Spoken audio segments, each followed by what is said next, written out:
بسم الله الرحمن الرحيم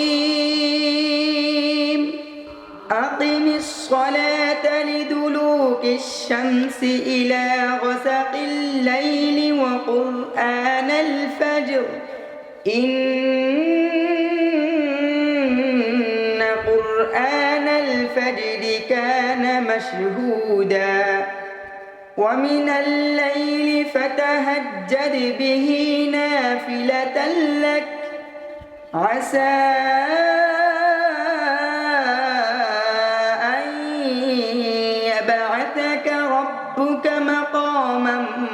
محمودا وقل رب أدخلني مدخل صدق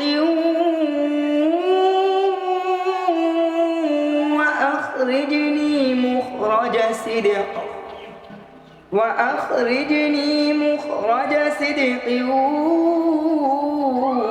واجعل لي من لدنك سلطانا نصيرا صدق الله العظيم.